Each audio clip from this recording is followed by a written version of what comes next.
G'day guys and gal.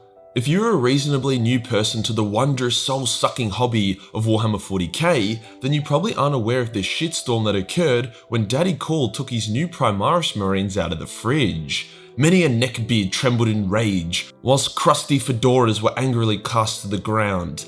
And whilst there was valid concerns about the Primaris upon launch, even after almost 4 years, some people are still pissy about it and continue to sink time into the same memes that were never funny in the first place.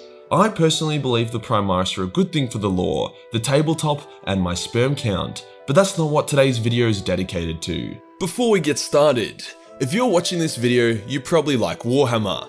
No shit. And if you like Warhammer, there is a good chance you like building and painting Warhammer minis. Hence, there is a solid chance that you would love today's sponsor, the Magnet Baron. The Magnet Baron is a chilled out dude who provides a bunch of handy accessories for really upgrading your hobby, mostly through, you guessed it, magnets. Although his glue is absolutely insane and perfect for resin models, I mean, this dude's sniper barrel broke off and was glued on using Baron glue and you would not be able to tell. Now magnets can be amazing to use for your minis. People classically used them as a way to allow their super big units to change weapons without having to tear the bitch limb from limb. For me, magnets created an amazing solution to my Titan problem. See, I've been really struggling to base my Titan, as even if I glued or nailed him to this base, the base would be a bitch to paint. Hence, using a simple stabby tool and some magnets, I was able to create the ultimate solution. He has a magnet for any situation, and it's the best way to upgrade your hobbying. Thank you Magnet Baron for sponsoring this video. Today we'll discuss the issues had and still have with the Primaris Marines, whilst trying to maintain an objective point of view. As we've discovered over the years, I am not very good at being objective, as my out of control ego forces me to assert my unwanted opinions anywhere and everywhere. But hey, let's give it a shot. I also wanted to quickly mention that as we're getting close to 200k, the Majorkill 200k merch has started to be put together. However, due to my recent holiday, as well as a YouTube doing a sub purge, the growth has ground to a halt. So if you crack a smile during this video, want to get some snazzy merch, or just want to see me whoop Arch Warhammer's ass to the curb, then consider chucking me a sub. My unhealthy ego will appreciate it greatly. Let's get into it. It was June of 2017, 7th edition was coming to a close and shit was heating up. Cadia had just fallen and things were looking grim. The galaxy was torn apart and the Imperium was in a sorry state. To make matters worse, Space Marine model releases continued to have incredibly jarring and out of proportion bodies, which were kinda cute, but that's not what I should be thinking when looking at a futuristic Angel of Death. The Imperium needed something to stop what was looking like an absolute onslaught, whilst also simultaneously making Space Marines not look like they have some kind of overpowered Down syndrome.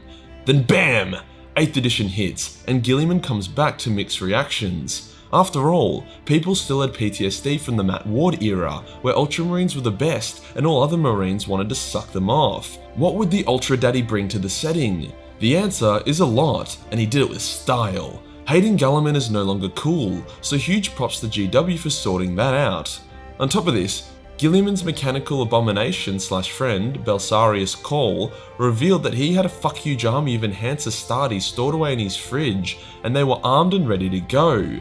This kinda came out of nowhere and was the first valid complaint people had with the new Marines. They were designed to be bigger, stronger, and smarter than normal Marines, immune from the defects that plagued other Space Marine chapters and virtually immune to chaos. They were basically Ultramarine, and that is 100% a valid complaint by Warhammer fans. The tabletop fans were pretty happy because, now they had more or less true scale Space Marines on The tabletop fans were pretty happy though, because now they had more or less true scale Space Marines on the field, but the lore fans were in uproar, hence bringing us to our first reason why people hated Primaris. They were worried that Primaris would remove the flavour from the Firstborn Space Marine chapters. Mental illnesses are not a good thing, but they definitely keep life entertaining. Nothing spicier than a 30-year-old man having a panic attack at a restaurant because his calamari was undercooked, The same applies to Space Marines. The Blood Angel's vampirism, the Space Wolf's furry tendencies, even the Dark Angel's obsession with unnecessary secret keeping were all unique quirks that really made the Space Marines feel different. It made the decision of what chapter to paint your army a bigger one than just a recolor. With the Primaris apparently being immune to these extreme mental problems, it removed an important flavour from Space Marines. except that it really didn't, as Primaris have been shown to fall to the Black Rage and the Red Thirst, and Dark Angels are still secretive assholes. It's also important to note that the majority of Space Marines in this setting are still not Primaris, hence there are plenty of hairy Space Wolves running around trying to fuck a Chihuahua. GW even took the piss out of themselves a bit here, as Gabriel Seth, Chapter Master of the Flesh Tearers, insulted the new Flesh Tearers Primaris by calling them Ultramarines in red armor. This was not the only issue that arose in the lore from the introduction of Primaris. Due to their cleaner design, and the fact that they literally saved the Imperium at the last minute like some kind of horseless army of Rohan saving Space Menace Tirith, people complained that they violated the sacred laws of Grim Darkness. Now you probably know my opinion on the sacred laws of Grim Darkness in 40k by now, but to summarise, Grim Darkness isn't the only theme of Warhammer. The Infinite and the Divine, which is one of the best 40k books out there, is more of a comedy than anything. In truth, it's the combination of other themes such as Noble Bright or even Love that enriches the Grim Darkness. After all, nobody gives a fuck about a galaxy burning if the galaxy was a depressed cesspit in the first place. Getting back on track, the fact that Primaris seemed like a catch-free upgrade of Firstborns in every way pissed a lot of people off. I know some of you super virgins out there that have gigantic $1,000 armies with hundreds of Firstborn models that suddenly would have felt redundant. I too would have been pissed if I had an army like that due to a sudden lack of social life and sanitation. However, once again GW sorted this issue out via clever storytelling.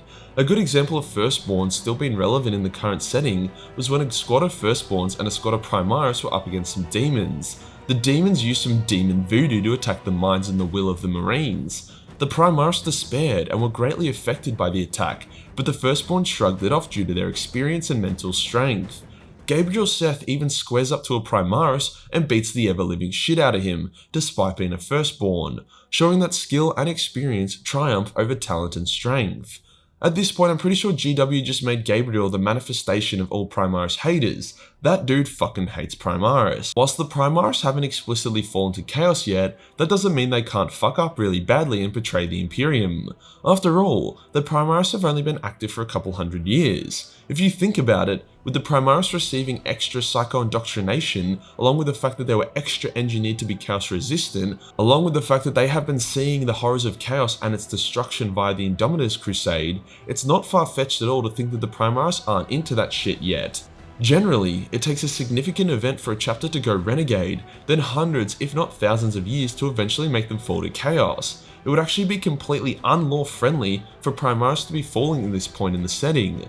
However, at the end of the day, Primaris are still arrogant dickhead Space Marines who will never be as perfect as the Emperor's Golden Banana Boys, hence are already prone to fucking up really badly. A good example of this is the fall of the Brazen Drakes. The Brazen Drakes were a Primaris chapter that were en route to reinforce their Firstborn chapter. With them, they had some Custodes and Sisters of Silence escorting them due to Gilliman's decree. When they arrived, they discovered that their Firstborn chapter had seemingly gone renegade. The Custodes were like, "Interesting. Brazen Drakes, lay down your weapons. You're being detained until we can suss out the situation." And the Brazen Drakes were like, "We haven't done anything wrong. Let us go down to the planet and find out the truth. We can help save the Firstborns." Now this seems like a reasonable response by the Primaris, but talking back to Custodes is like talking back to the Emperor himself. You just don't fucking do it. The Custodes were nice enough to give them one more warning to stand down, but they protested again, hence the Custodes began massacring them like pigs. To me, this really shuts down the argument that the Primaris are just boring do-goody versions of Firstborn. They may be more resistant to chaos, but no amount of psycho-indoctrination is going to cure the innate narcissism that comes with being a demigod super soldier. Lesson of the day, kids. If the Custodes says drop your gun, drop your fucking gun. Now I don't mean to keep defending Primaris, but it's important to note that GW have been a lot smarter about Primaris in recent times than people give them credit for. Their launch was definitely shaky, but that came more from GW not fleshing out their backstory and their temperament rather than the lore being fundamentally shit. Another issue a lot of people had was the fact that how could Call, an impressive but not Emperor tier dude, improve upon the works of the Emperor?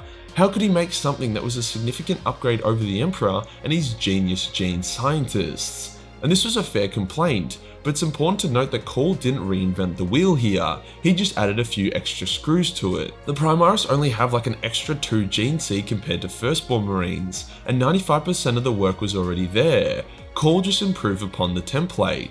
It's not like he's a Nancy Sue either. It took the dude 10,000 years to slightly improve the Astartes. Considering Call is a fucking genius who doesn't give a shit about tech heresy or ethics, it's very plausible. As for fixing the gene flaws, it's hinted that the Emperor deliberately left the gene flaws in the Space Marines for a laugh, and most of the gene flaws actually had a positive spin to it. For example, the Wolfen are wildly resistant to chaos, whilst Blood Angels who have undergone the Black Rage are incredibly powerful.